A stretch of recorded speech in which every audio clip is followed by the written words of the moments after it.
Chers amis rivaroliens, bonjour. Aujourd'hui, je vais avoir le plaisir de vous lire l'article de Paul-André Delorme, extrait de Rivarol du numéro 3448 du 25 novembre 2020, intitulé Paul Déroulède, héros du nationalisme français. En son temps, Paul Déroulède fut le chantre du nationalisme français. Poète et agitateur, il connut son heure de gloire flamboyante avant de devenir le symbole d'un patriotisme populacier, vieillot, propre à susciter la commisération. La jeunesse d'un fils de famille féru de poésie. Cependant, les origines familiales de Déroulède n'avaient rien de populaire.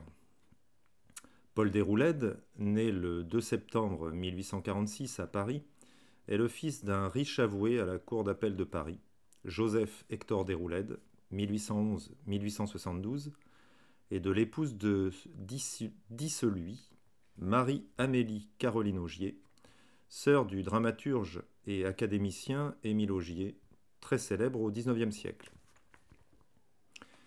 Il est également l'arrière-petit-fils de Pigault-Lebrun, autre écrivain illustre de la fin du XVIIIe siècle et du début du XIXe. Après une brillante scolarité au lycée Louis-le-Grand de Paris et de Versailles, Paul intègre la faculté de droit de Paris, où il obtient sa licence. Mais il ne montre guère d'empressement à embrasser un État. Il fréquente les cercles littéraires et entretient une liaison avec Madeleine Brohan, une actrice de la Comédie Française, de 13 ans son aînée, dont il aura un fils, le futur officier Paul Langély. Il ne se soucie alors guère de politique. Certes, il affiche des sympathies républicaines, mais le fait est courant chez les fils de famille durant la période de l'Empire libéral. L'éveil du patriote. Tout va changer en 1870. En juillet de cette année fatidique, la France déclare la guerre à la Prusse. Le jeune poète mondain se découvre alors sincèrement et très profondément patriote. Le patriotisme s'impose à lui éclate en pleine figure.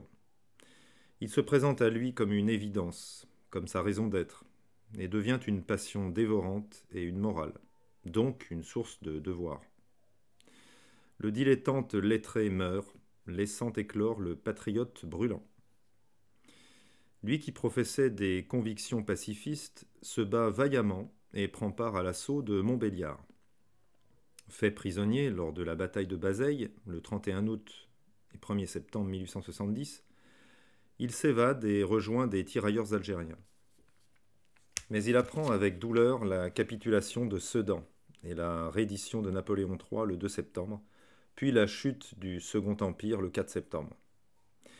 Et il verra la rage au cœur, la France occupée, depuis ses provinces de l'Est jusqu'à Paris, le siège de la capitale, et enfin le traité de Francfort le 10 mai 1871, qui mutilera la patrie en l'amputant de l'Alsace et d'une partie de la Lorraine. Dorénavant, il n'aura plus qu'une préoccupation, brûlante au point de consumer sa vie, la revanche. Sa brillante conduite militaire lui vaut d'être décoré et cité à l'ordre du jour en février 1871. Il participera à la répression de la Commune de Paris en mai 1871. Il ne pardonne pas aux communards d'avoir ajouté à l'humiliation de la défaite celle d'une lutte sanglante entre Français et la destruction de la capitale sous l'œil de l'occupant. Déroulède semble alors destiné à une carrière militaire. Mais les conséquences d'une malencontreuse chute de cheval l'incitent au retour à la vie civile en 1874. Et la politique. Jusqu'ici, Paul Déroulède ne s'y est pas intéressé sérieusement, malgré son relatif engouement républicain. Et même l'avènement de la République, le 4 septembre 1870, ne lui a pas été agréable, dans la mesure où il résultait de la défaite. Il espère cependant beaucoup, en 1870, en Gambetta, dont il admire la combativité et en lequel il voit l'homme capable de provoquer un ressaisissement national face à l'occupant. Mais la tentative du jeune et impétueux ministre de l'Intérieur tourne court, et le gouvernement de Versailles signe l'armistice le 15 février 1871, puis le traité de Francfort le 10 mai. La guerre franco-allemande inspirera à Déroulède ses grands poèmes patriotiques réunis dans Les Chants du Soldat, qui lui vaudront un succès éclatant et durable. Déroulède n'éprouve guère de sympathie pour le gouvernement de Thiers, celui de la bourgeoisie capitularde, non plus que pour celui du duc de Broglie et de son ordre moral. Il s'accroche à Gambetta. La formation du gouvernement Gambetta, le 14 novembre 1881, lui donne l'espoir d'un redressement patriotique orienté vers la revanche. Mais le grand ministère de l'illustre tribun prend fin dès le 26 janvier 1882, après avoir échoué à réaliser l'union des partis autour d'un projet de révision constitutionnelle. La naissance et le rapide essor de la Ligue des Patriotes. Cependant, Déroulède retirera quelque chose du cabinet Gambetta. En effet, Paul Bert, ministre de l'Instruction publique, a créé une commission d'éducation militaire vouée à la diffusion, dès l'école primaire, des valeurs patriotiques et militaires. Et il y a nommé Paul Déroulède, aux côtés du célèbre historien Henri Martin et de Félix Faure, futur président de la République. Cette commission disparaît avec la chute du ministère Gambetta, mais ses membres, Déroulède en tête, la transforment en une Ligue des Patriotes, fondée le 18 mai 1882. Cette ligue connaît aussitôt un grand succès. Les adhésions affluent, au point d'atteindre le chiffre de 250 000, quelques mois seulement après son lancement. Des personnalités de poids la rejoignent, tels Gambetta lui-même, Ferdinand Buisson et Marcellin Berthelot. Elle se dote d'un journal, Le Drapeau, dirigé par Louis-Robert Durcourt, en lequel écrivent des hommes aussi prestigieux que Victor Hugo, devenu le patriarche, voire le dieu de la République, les poètes Théodore de Bainville et Armand Sully Prudhomme, les peintres Alphonse de Neuville et Pierre Puvis de Chavannes. Cependant, le Drapeau ne touchera qu'un public restreint de 2000 abonnés et tirera à 6500 exemplaires seulement. Paul Déroulède constitue lui-même un atout de poids pour son mouvement. Avec son talent oratoire, ses déclamations passionnées, la sincérité et l'ardeur de son patriotisme. Il obtient très vite les faveurs de l'élite et du peuple tout ensemble, et un véritable culte de la personnalité se forme autour de lui. Ses discours et conférences font salle comble, et des images de lui circulent partout. Une chanson est même composée en son honneur. C'est Déroulède qu'il nous faut, qui sera largement chantée et publiée. Cela stimule d'ailleurs son activité littéraire. Il publie Des nouveaux chants du soldat en 1875, Marches et sonneries en 1881, Histoire d'amour en 1890, Chants du paysan 1894, qui lui vaudront les éloges les plus dithyrambiques et le feront considérer comme un des plus grands poètes du XIXe siècle. Le prix Monthyon avait déjà couronné les Chants du soldat en 1873. Le prix Reynaud de l'Académie française récompensera ce même recueil une deuxième fois, en 1894, 21 ans plus tard. Le même prix Jean Reynaud couronnera les Chants du paysan en 1894. Déroulède transforme le patriotisme en nationalisme et l'ancre à droite. Il est de prime abord assez difficile de situer la Ligue dans l'éventail des formations politiques alors existantes. Et ce pour la bonne raison que le patriotisme en est la substance, et que dans les années 1880 et 1890, tout le monde, surtout au sein du monde politique, se veut patriote. La grande majorité des adhérents de la Ligue sont des républicains convaincus. Déroulède lui-même se veut républicain depuis sa jeunesse, même s'il a regretté que la Troisième République se soit édifiée sur la défaite du pays. Cela dit, il n'est pas révolutionnaire, nous l'avons vu. Il conçoit la démocratie républicaine comme l'union de tout le peuple français pour la défense de sa survie et de sa grandeur face à des puissances étrangères qui veulent la servir. À ses yeux, c'est dans l'union sacrée pour la défense de la patrie, et donc pour la sauvegarde de son existence, de sa dignité et de sa fierté, que le peuple trouve sa raison d'être et atteint au sommet de l'élévation morale et spirituelle, forgeant du même coup son identité. Au fond, Déroulède pense comme Thiers que le peuple n'accède à la dignité et à la grandeur que sur les champs de bataille par une conduite héroïque pour la gloire de la patrie. Il ne conçoit le peuple que comme la composante essentielle, le substrat, le terreau et l'humus de la nation, elle-même conçue comme une totalité indivisible. Sa conception de la République et de la démocratie s'arrête là. République et démocratie n'ont de sens qu'en tant qu'expression politique du pays uni pour sa défense contre l'ennemi, et le peuple est la manifestation concrète, charnelle, de la nation, laquelle se vit essentiellement comme patrie, autrement dit la terre des pères. Les Français doivent défendre cette terre comme leurs pères et vivre comme ces derniers pour cette préservation de leur nation. La nation est leur raison de vivre. La nation ne vaut que comme patrie, celle-ci étant son âme. Déroulède ignore les classes sociales, leurs divergences d'intérêts, leurs oppositions mutuelles. Il ignore la question sociale, qui domine pourtant la vie politique française.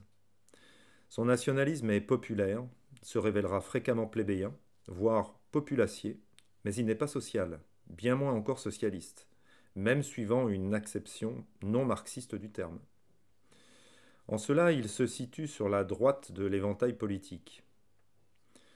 Né sous la Révolution dans un contexte de lutte de classe, de combat de la bourgeoisie et du peuple pour l'égalité et la défense de l'œuvre révolutionnaire contre l'Europe des rois, le patriotisme est, par Déroulède, détaché de sa dimension de revendication sociale et détient une religion de la patrie, élevée à la hauteur d'une divinité, qui est à elle seule sa propre et unique fin. Avec Déroulède, le patriotisme devient proprement nationalisme et passe de gauche à droite. Paul Déroulède est le premier des grands représentants du nationalisme français contemporain. Il sera suivi de près par Édouard Drumont et Maurice Barrès. Mais ces derniers incarneront un nationalisme moins pur, dans la mesure où ils y incluront une dimension sociale, étrangère à l'auteur des Chants du soldat. L'opposition à la République. Déroulède ne s'attache à la République dans un premier temps que parce que ses chefs d'alors, Gambetta, Paul Bert, Spuller et autres, sont des patriotes inconditionnels.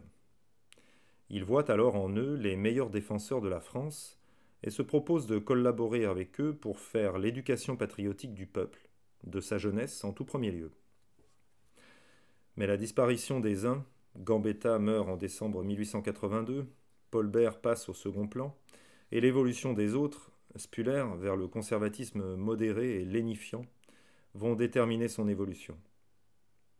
L'évolution du régime lui-même va vite le détacher de la République. Gambetta disparu, c'est Ferry qui en devient la plus haute figure. Or, le père de l'école primaire laïque, président du Conseil du 21 février 1883 au 30 mars 1885, va substituer à la préparation de la revanche, chère à Déroulède et aux gambettistes, l'ambition de refaire et d'accroître la puissance de la France en lui donnant un empire colonial. Il avait déjà exercé cette fonction de chef du gouvernement du 23 septembre 1880 au 10 novembre 1881. Immense est alors la déception de l'auteur des Chants du soldat, pour qui toutes les colonies du monde ne remplaceront jamais l'Alsace et la Lorraine. Il interprète ce choix de Ferry comme un abandon, voire une trahison. La République renonce, pense-t-il, à sa mission historique de reconquête des provinces perdues et abdique la fierté nationale. Il lancera à Ferry « J'avais 2 filles et vous m'offrez 20 domestiques ». C'est une trahison. Tel est son sentiment. Le chantre de la patrie blessée va désormais se muer en adversaire de la République, laquelle est devenue en peu de temps un régime bourgeois et conservateur aux mains d'une classe politique faite de carriéristes, sans autre idéal que leur vanité et leur portefeuille, financier et ou ministériel. Déroulède se sent conforté dans son opposition à la République par ses lectures. Il découvre La réforme intellectuelle et morale de la France de Renan, 1871, et Les origines de la France contemporaine, 1878-1893, de Taine. Le premier de ces ouvrages le persuade que la France s'est dévoyée depuis le dernier tiers du XVIIIe siècle, que les philosophes des Lumières ont été des esprits faux, dévorés d'idéologie, que la Révolution a commis l'erreur de vouloir rompre avec un passé millénaire sain, sage et glorieux, et de refonder l'ordre politique et social sur des principes pervers, source de conflits de classe, d'individualisme exacerbé et de décadence. Le second le convainc de l'ancienneté du mal français, lequel existait bien avant 1789, et trouve son origine dans le rationalisme cartésien et l'esprit classique, qui ont moulé l'esprit national de notre peuple, de nos élites en tout premier lieu, et l'ont fourvoyé dans une conception toute abstraite de l'homme et du monde, engendrant ainsi l'illusion de fonder les institutions et la société suivant des principes purement théoriques, au mépris des lois de la nature et de l'histoire. La redécouverte de la grandeur de la France d'Ancien Régime. Déroulède découvre alors et se met à chérir la France de l'Ancien Régime, qu'il méconnaissait jusqu'alors, la France des premiers Capétiens, de Jeanne d'Arc, puis de Richelieu et de Louis XIV, la fille aînée de l'Église, avec ses rois très chrétiens, sa haute spiritualité, sa civilisation devenue un modèle pour les autres nations, et il reproche aux dirigeants de la République de la dénigrer en la présentant comme une longue période d'obscurantisme dont les Lumières et la Révolution nous auront fait sortir pour nous placer sur la voie du progrès grâce à la raison, la science et les principes de liberté et d'égalité. Ainsi, Déroulède arrime son nationalisme non plus au souvenir des soldats de l'an 2, tenant tête à l'Europe de la grande armée de Napoléon faisant la conquête de cette dernière, mais au passé encore plus glorieux de la France capétienne, puissante, redoutée, et qui rayonnait sur tout le continent. Ce qui l'ancre encore davantage à droite dans le camp de la réaction. Cependant, il ne deviendra pas monarchiste et il persistera à inclure les actes héroïques des soldats de la Révolution et de l'Empire, les victoires des armées républicaines et impériales parmi les belles pages de notre histoire nationale. Drummond et Barrès feront de même, à la différence de Maurras qui, lui, condamnera sans réserve la France issue de la Révolution. C'est que Déroulède est convaincu que le peuple, héros des guerres révolutionnaires et impériales, porte tout de même en lui les tripes, le cœur et la passion de la nation, et qu'il est possible et impérieux de l'orienter, grâce à une éducation patriotique appropriée, vers le souci exclusif de la défense de l'honneur et de la gloire de la France. Il pense que si la Révolution a procédé de conceptions erronées du monde, les hommes qui ont combattu en son nom ont donné leur vie pour leur patrie et étaient habités par une idée sublime de la France qui dépassait leur foi républicaine et les inscrivait dans la continuité des soldats des armées de Jeanne d'Arc et de nos grands rois. Selon lui, la nation ne se divise pas en périodes opposées, une bonne puis une autre mauvaise, pas plus qu'elle ne se divise en classes ennemies, et son identité, son âme et sa gloire demeurent les mêmes, d'une seule pièce, tout au long de l'histoire, malgré les apparences. Le nationalisme de Déroulède est inclusif, comme le seront ceux de Drummond, de Barrès, de Lemaître, et non exclusif, comme celui de Maurras. Pour une éducation patriotique et militaire, l'opposition à l'école ferriste. À l'esprit de Déroulède, donc, la promotion d'un indispensable et sain nationalisme dans le peuple français est une affaire d'éducation. Une éducation patriotique, c'est-à-dire morale et militaire tout ensemble. Cette éducation sera une religion de la patrie. Déroulède écrit « Le nationalisme, qui est aussi une religion, a ses symboles et ses rites, comme il a ses apôtres et ses martyrs. La Madone de la patrie, le drapeau. Dans un ouvrage intitulé De l'éducation militaire en 1882, il appelle les enseignants à donner à leurs élèves, par tous les moyens, un amour profond et raisonné de leur nation et de leur sol, à leur exposer en détail et avec ferveur les plus grands moments de notre histoire, et à faire le pas générique de tous nos héros de Jeanne d'Arc, Bayard et Turenne, comme de Hoche, Marceau, Bonaparte et les soldats de l'an 2, puis de la Grande Armée. Les enseignants doivent s'appliquer à mettre en relief la continuité identitaire nationale existant entre les héros de l'Ancien Régime et ceux de notre histoire contemporaine, entre la France des rois et celle issue de la Révolution. L'inculcation du patriotisme doit occuper une place privilégiée dans l'éducation des jeunes, singulièrement au sein de l'école primaire, par laquelle passent tous les petits Français. Et il ne doit pas seulement incomber à l'instituteur et au professeur, les militaires doivent y prendre leur part, et pour cela être admis dans les écoles pour donner aux élèves une initiation à leur future formation militaire, celle qu'ils recevront plus tard durant leur service national. Déroulède veut transformer la jeunesse des écoles en une légion de braves Français. On ne peut s'empêcher de trouver une analogie entre son projet éducatif et celui du conventionnel montagnard Lepelletier de Saint-Fargeau en 1793. Mais Ferry ne partage pas cette conception de l'éducation. Il se contente, si l'on peut ainsi dire, d'une éducation républicaine, laïque et civique.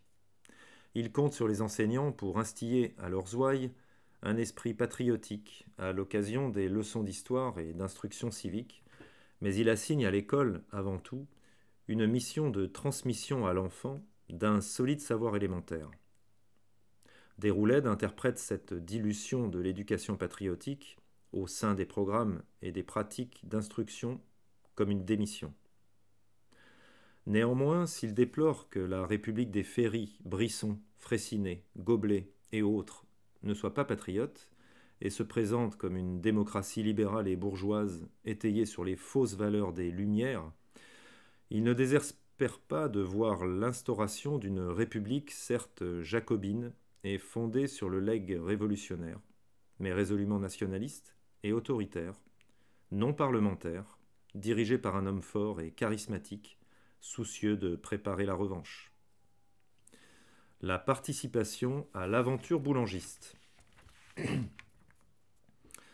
Cet homme, il croit le trouver en 1887 et 1889 dans le Général Boulanger, dont il formule largement le programme de république plébiscitaire et donc de démocratie populaire directe, les Français devant élire leur chef sans médiation parlementaire. Dénonçant la corruption de la classe politique et des milieux d'affaires, il prévoit un vague et démagogique programme social de lutte contre les injustices et de redistribution des richesses aux classes laborieuses. Déroulède met à la disposition de Boulanger son armée de 350 000 militants actifs et son journal, Le Drapeau. Il s'entoure de collaborateurs d'envergure, tels Charles-André Lézan, Alfred Naquet, Laguerre, Turquet. Le 27 juin 1787, au cours d'une grande réunion de la Ligue, il fait acclamer le nom de Boulanger. Cependant, une partie des militants réprouve l'orientation autoritaire de la Ligue, et ce, dès avant son ralliement à Boulanger. Le vieil Anatole de Laforge, ancien préfet, démissionne de la présidence de la Ligue dès le 7 mars 1885.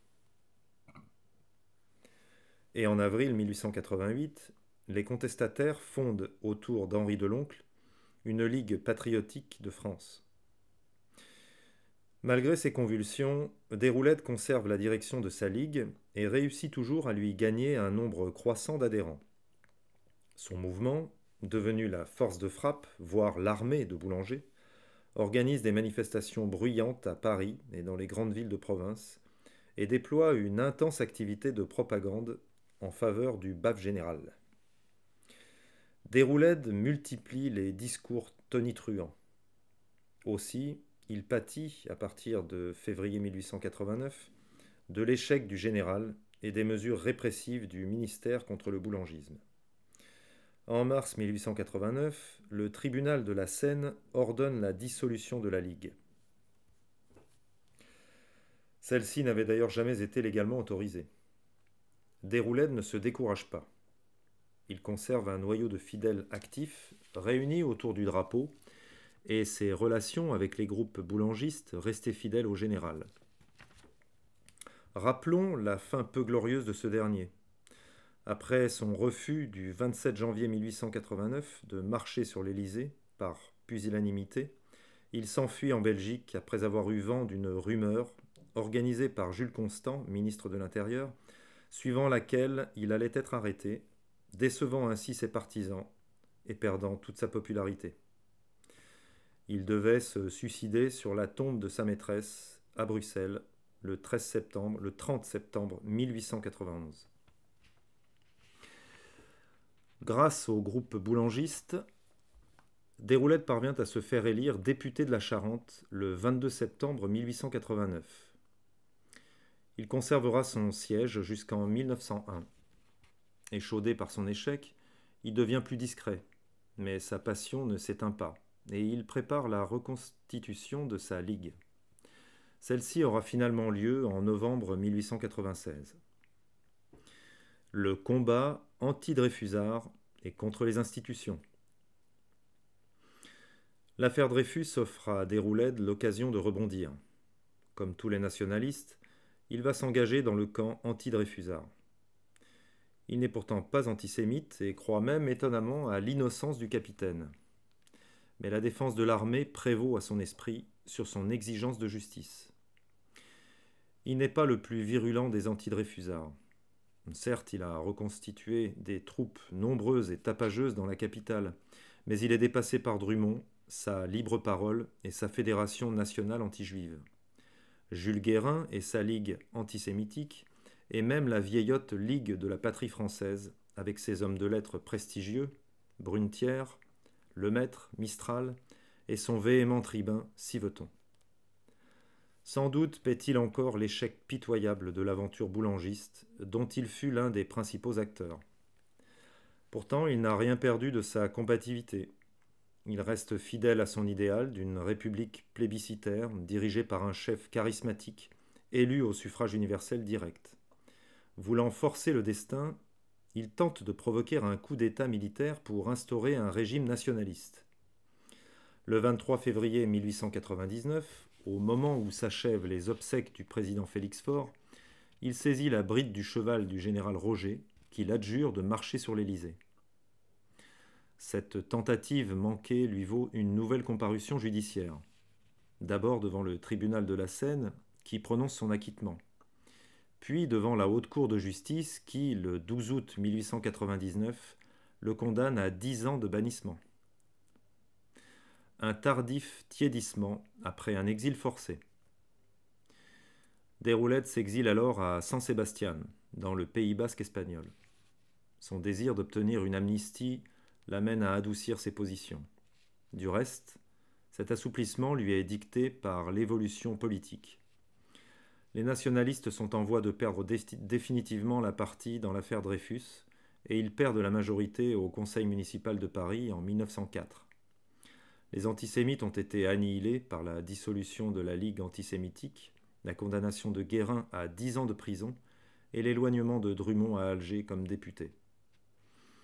Ces revers incitent les partisans de Déroulède à se rapprocher des ministères de la droite modérée, d'autant plus que le cabinet Combes, radical et très anticlérical, est remplacé en janvier 1905 par un gouvernement Rouvier, conservateur.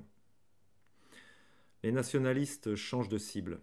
Naguère hostiles au régime lui-même, ils s'y intègrent et réservent leurs critiques aux seuls socialistes. Déroulède et Jaurès s'affrontent même en duel près de San Sebastián le 6 décembre 1904. Aussi, la Chambre vote l'amnistie en faveur de Déroulède le 30 octobre 1905 par 541 voix contre 5.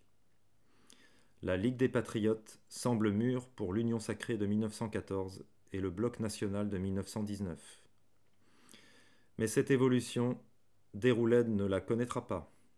Il meurt d'une crise d'urémie dans sa propriété de Nice le 30 janvier 1914, 7 mois et demi avant l'éclatement de la guerre qui allait donner à la France l'occasion de la revanche qu'il avait tant souhaitée. Un article de Paul-André Delorme, extrait du Rivarol numéro 3448 du 25 novembre 2020. Chers amis, à bientôt.